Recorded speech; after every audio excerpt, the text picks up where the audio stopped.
You are listening to Meet the Thriller Author, the podcast where I interview writers of mysteries, thrillers, and suspense books. I'm your host, Alan Peterson, and this is episode number 123. In this episode of the podcast, we'll be meeting Otto Penzler, who is the Edgar Award-winning editor of 16 vintage Crime Black Lizard anthologies, including the Black Lizard Big Book of Locked Room Mysteries, the Big Book of Sherlock Holmes Stories, the Big Book of Jack the Ripper, and that's just to name a few.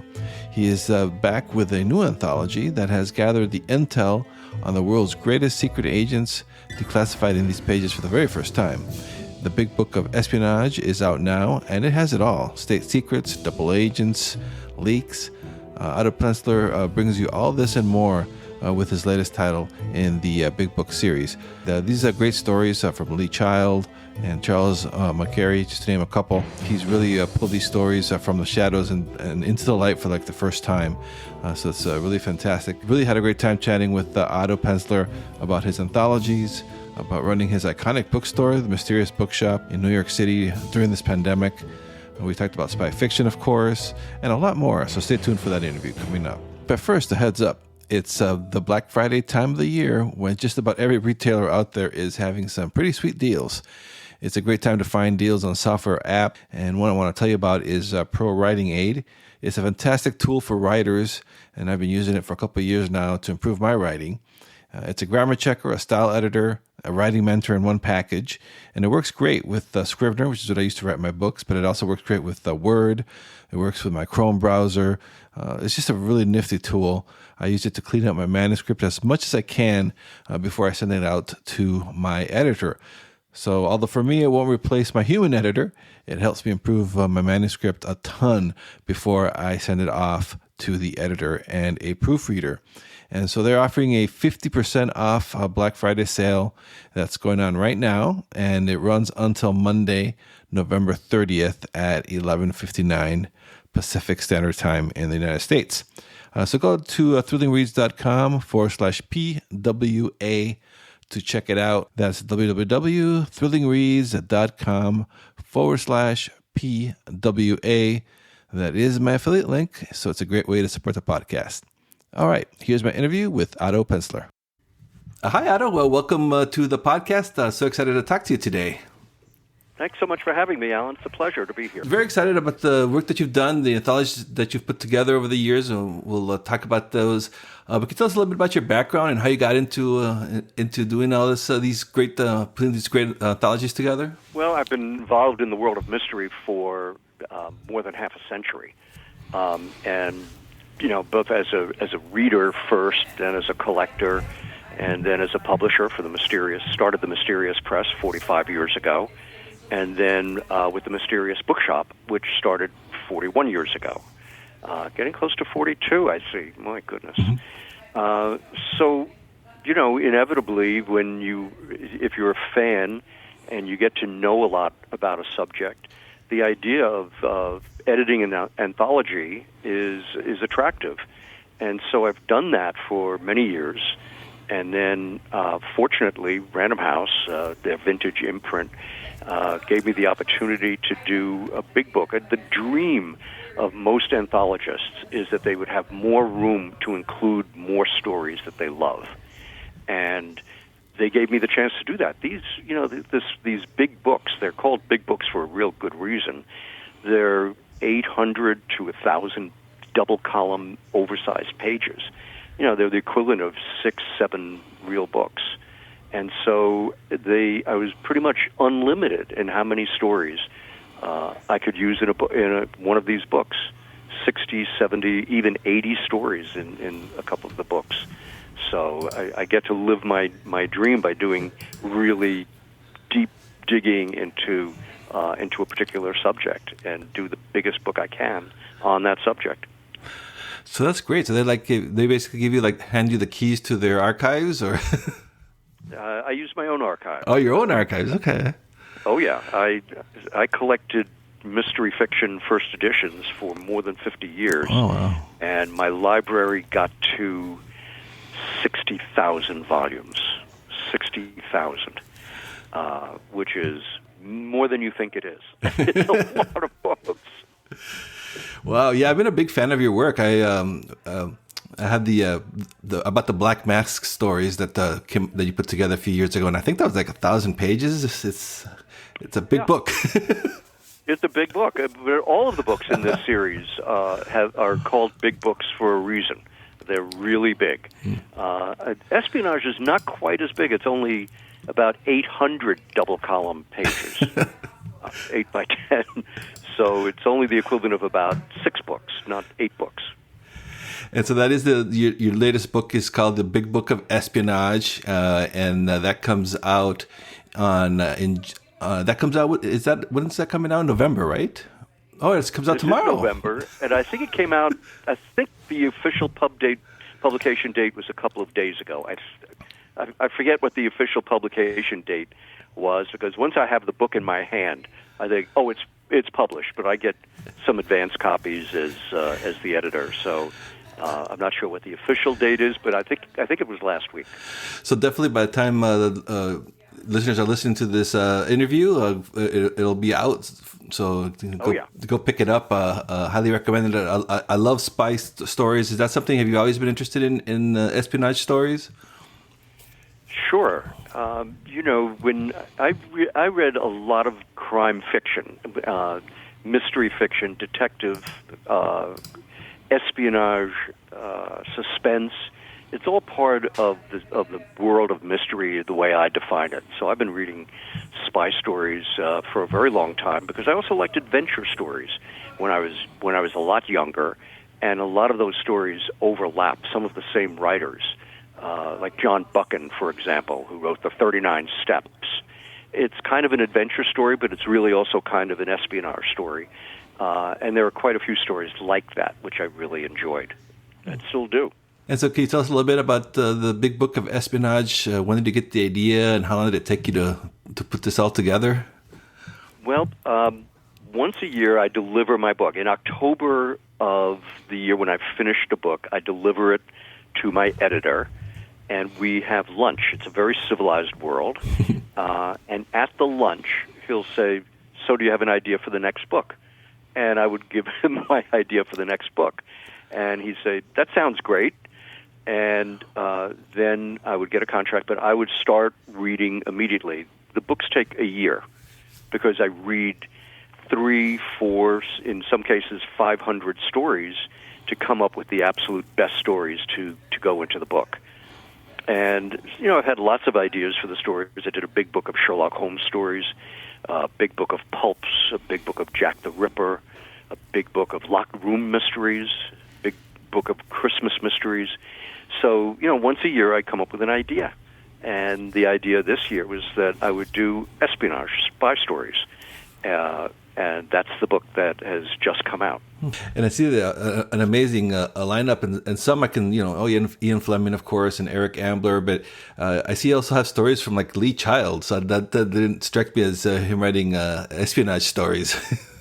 He didn't write a lot of espionage stories, but he wrote one.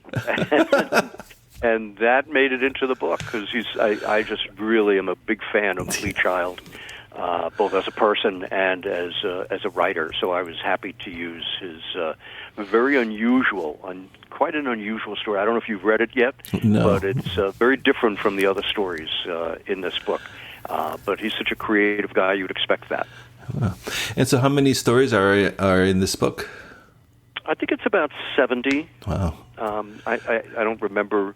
I may have known the number at one point, but it's a year ago that I turned this book in. So since then, I've done another book, so I don't really remember exactly, but it's probably around 65 or 70. And as you said, you'd expect Ian Fleming and Eric Ambler, and some of the big names in that field, John Buchan and so on, Joseph Finder. But there are also some very obscure stories that are not available anywhere else.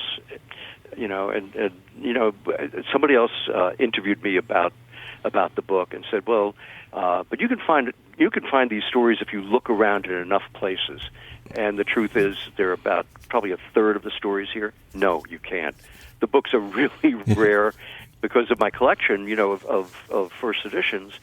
Some of those books are so rare that you wouldn't find those stories anywhere, not in your library, not on Amazon, if you'll excuse the language, or anywhere in most any other bookshop. They're just really obscure. Yeah, that's something that I found with the Black Mask stories that you put together. Those weren't like like the ones you expected. Like you said, they're very obscure. So that's just because you have such an incredible collection. And is it having like an eye for it too? Do you know like right away, like, oh, this will be great for an anthology, or? Yeah, I mean, the Black Mask, obviously you'd expect Hammett and Chandler as the great names of that, and even Raoul Whitfield and Frederick Nebel, people like that are sort of the second tier of their major writers. But then, it was a magazine that lasted for 50 years, half a century, and some of those stories were never reprinted, they were never collected in book form, and so you had to use a collection like mine to find all of that. Yeah, and just the time saving too, versus for somebody to, even if they could find that, I mean, that'd be probably impossible to do that. It is. It's impossible to find them, but also I've done some of the heavy lifting by finding the best of the stories. So you could read a whole magazine or a whole anthology or a whole collection of an author's works to find all these stories by various writers, but I really read all those hundreds of stories to make sure that I found the absolute best to put into the anthology. Another book of yours that I have, the Best American Crime Reporting, that you put together. I think that came out like 10 years ago. And I just thought that was the non. You talking about the nonfiction book? Yeah. I'm sorry, that was a nonfiction one. I just I've been a big fan of that book as well. So I just want to say thank you. I did. Thomas H. Cook and I did 9 of those together for Random House and for Harper, and unfortunately, we love those books. We were really proud of them, and I thought they were just great books. But they really didn't sell all that well, and so they stopped being published. That's too bad. Yeah, because I remember seeing them in the library, and I was like, oh wow, because I knew you and your anthologies, but just to getting ideas and stuff or stories, I thought it was just a great resource book for writers. Yeah, there were some really great stories in there. There are great journalists working in America who dug into crimes, either contemporary or historical, and we did a lot of reading in some major magazines and newspapers, which you'd expect, but also some very obscure little magazines to find those stories. But the espionage is a little bit more accessible, especially since in the contemporary writers, they're all writers I read, so I know all of them. I mean, I think the greatest espionage writer that America ever produced is Charles McCary. And there are 2 Charles McCary stories in this. He only wrote 2 short stories, but they were both absolute masterpieces. And I think they're both actually the 2 best stories in the entire book, even in a world with Somerset Maugham and Ian Fleming and Lee Child and Joseph Finder and others.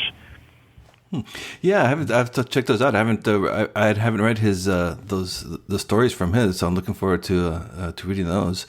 And he wrote the Tears of Autumn, which was a big New York Times bestseller, and it was his view of the Kennedy assassination. And Carey was a CIA agent, an undercover for many years, and knew a lot. And when I read The Tears of Autumn, which is arguably the greatest espionage novel ever written by an American, I asked him, I said, is any of this true? And he said, yes.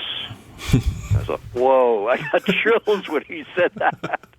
Because you'll believe it. Everybody has their theories about who was involved, how many people were involved, who was responsible. Was this just one crazy Lee Harvey Oswald, or did he have support? Were there other people who put him up to it, and so on? There are so many theories about it. And when somebody reads The Tears of Autumn, you walk away from that saying, "Oh, I bet this is exactly what happened," because it's so well done and so realistic.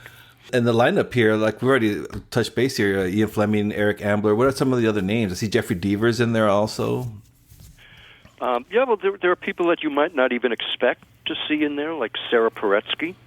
We're not used to seeing too many women write mystery fiction, but she wrote a brilliant story that's in here. James Grady, who wrote 6 Days of the Condor. Oh, yeah. There's a Condor story in here, the same character. Jeffrey Deaver, who's a frequent New York Times bestseller, is in here. Earl Stanley Gardner, who we usually associate with Perry Mason.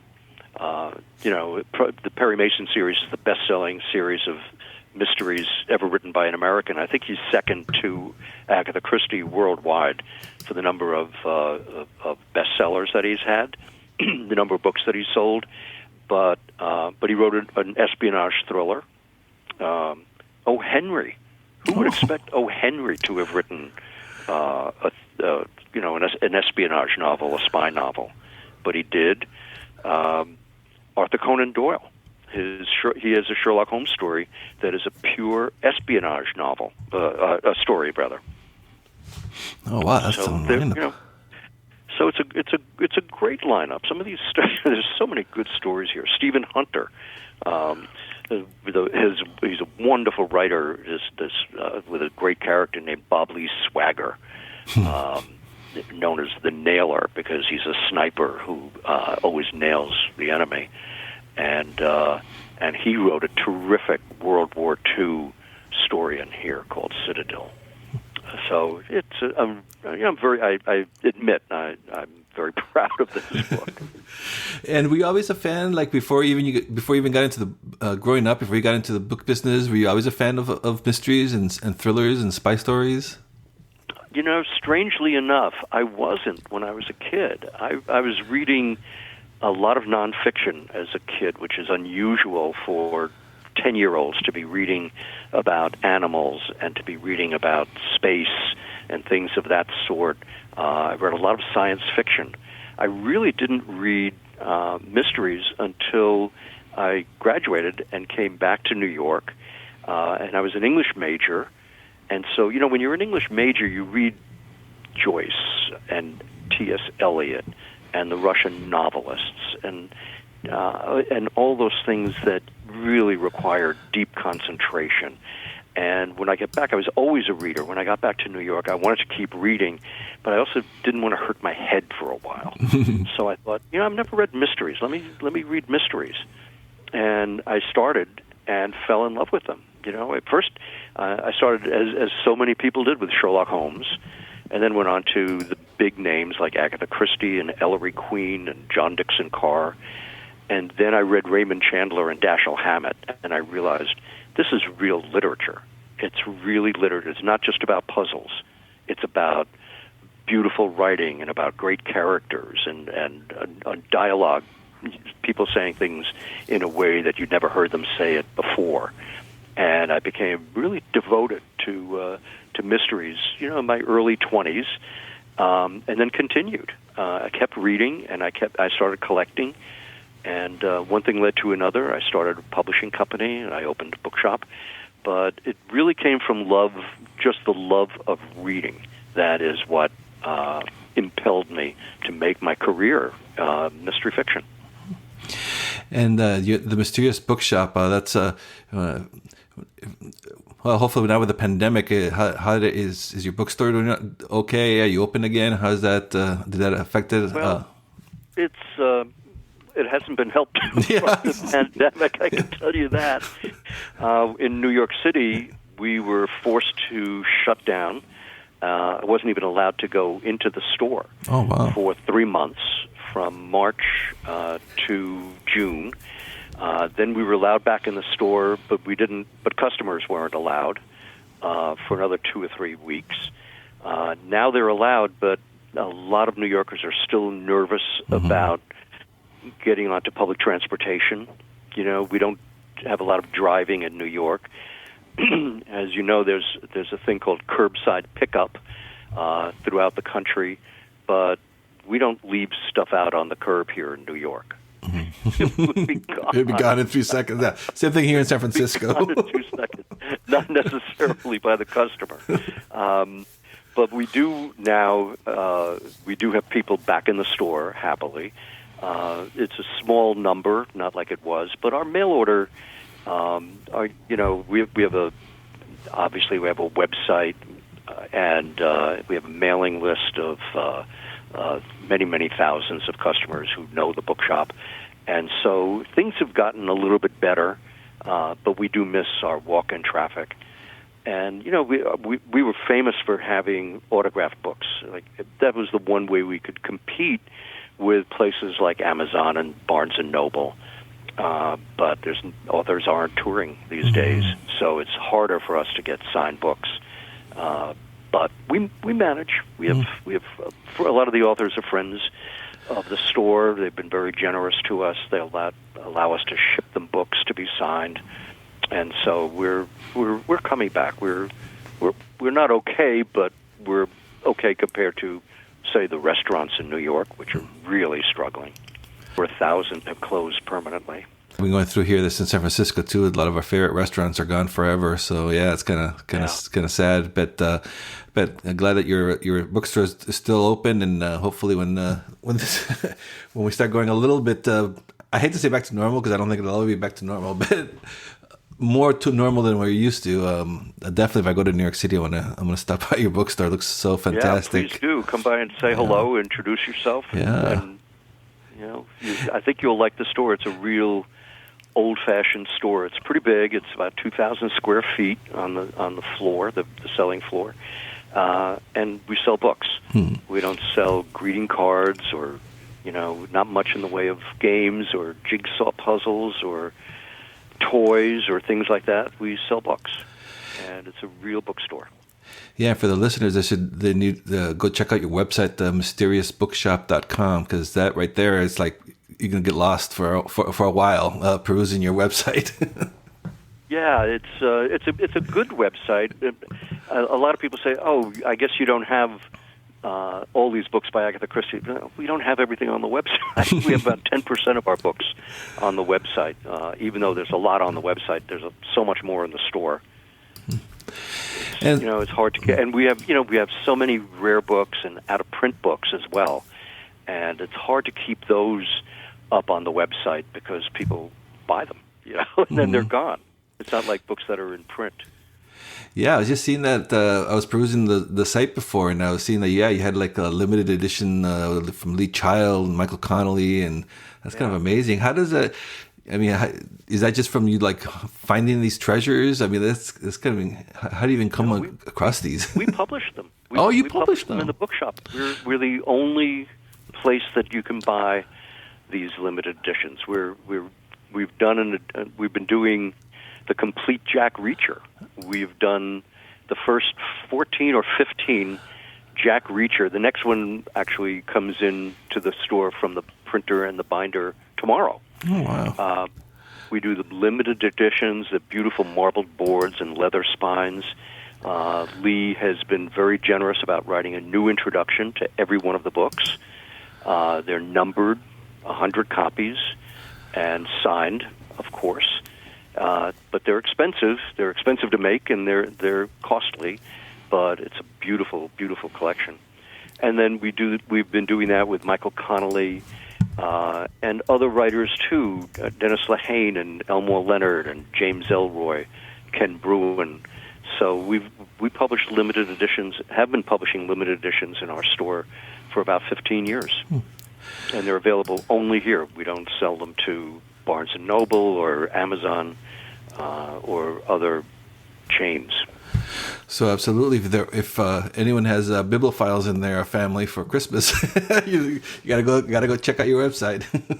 You're right. Yeah. You're right. I'm glad you said that. Well, that's what I was thinking. I was like, wow, this would make like a great gift. But anyway, I got sidetracked. We do every year, yeah. So what are you working on next? You said you were working on another book, another anthologies, or? Well, I was working on it, but I delivered it in October, actually a little bit earlier than October this year. It's the big book of Victorian detective stories. Ooh. Books set obviously during the Victorian era. And I delivered it a little bit early because I was locked out of my store for 3 months. So I got to read. I had a little more time to read than I usually do, and so I delivered it a few months early. And it'll be coming out October of next year. So I don't know if I have any more books. I didn't come up with an idea this year, so I may be done with those. But I am editing Best Mystery Stories of the Year, which will come out from the Mysterious Press in 2021, October of 2021. All right. And then the big book of espionage is out now. It's his latest. Go check it out. Some amazing stories.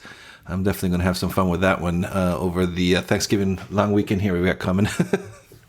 Readers will love it because it goes on for a long time. You can get lost in it. Okay, Otto. Well, thank you so much for coming on the show and talking to us about books. I really enjoyed talking with you. It's been a pleasure, Alan. Thank you so much for having me. Thanks for listening to the Meet the Thriller Author podcast. Be sure to visit thrillerauthors.com to join the conversation, access the show notes, and discover great thrilling reads. If you enjoy the podcast, I'd love for you to subscribe, rate, and give a review to it, wherever it is that you're listening to this podcast, be it iTunes, Apple Podcasts, Google Podcasts, Stitcher, TuneIn, Spotify, wherever it is that you're listening to this right now. I would appreciate it. And please do check out my own thriller novels over at my website at alanpeterson.com. Until next time.